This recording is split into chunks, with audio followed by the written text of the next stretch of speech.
জবাব চাই, জবাব চাই।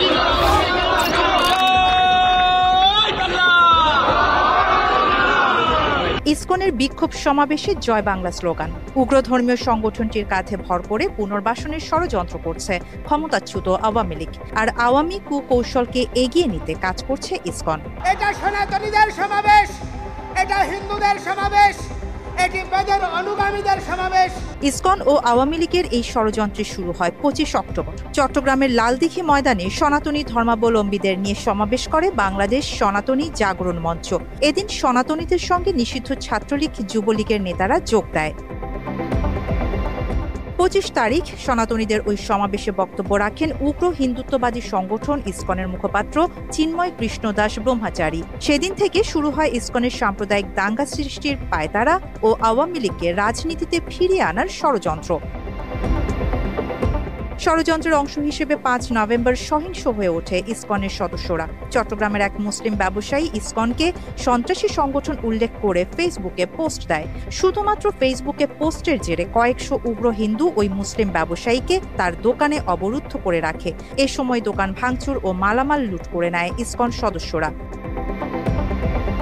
পরে পুলিশ ও সেনাবাহিনী পরিস্থিতি নিয়ন্ত্রণে নেওয়ার চেষ্টা করলে তাদের উপরও হামলা চালায় উগ্র হিন্দুরা। এ সময় আইনশৃঙ্খলা বাহিনীর উপর অ্যাসিড নিক্ষেপ করে ইসকনের উগ্রপন্থীরা। এই হামলায় গুরুতর আহত হয় বেশ কয়েকজন পুলিশ সদস্য। সবশেষ গত 26 নভেম্বর চট্টগ্রাম মেট্রোপলিটন আদালত চত্বরে সহিংস হামলা চালায় ইসকনপন্থীরা।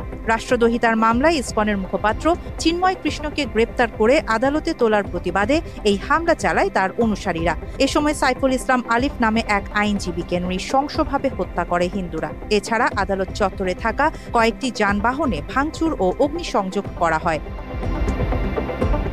আদালত চত্বরে আইনজীবীকে নৃশংসভাবে হত্যার পর নামমাত্র অনুশোচনা নেই কট্টর হিন্দুদের। তাদের অনেকেই সামাজিক যোগাযোগ মাধ্যমে পোস্ট দিয়ে জানায় এভাবেই মুসলিমদের জবাই করা হবে।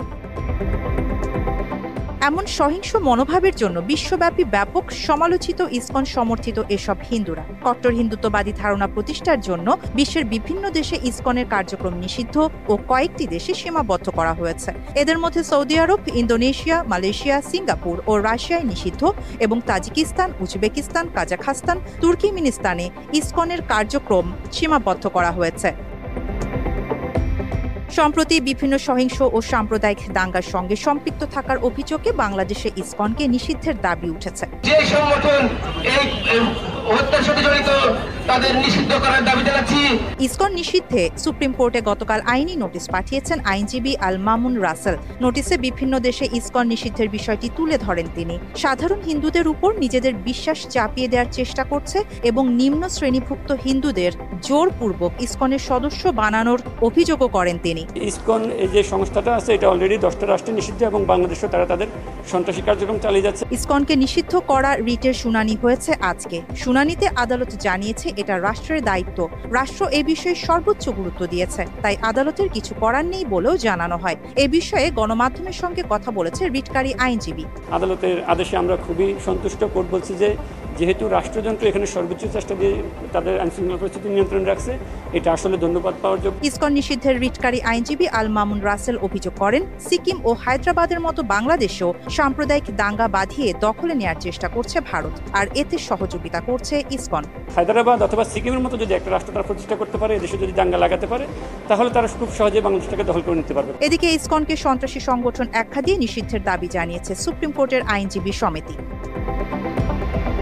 আরিবা জাহান, বাংলা এডিশন।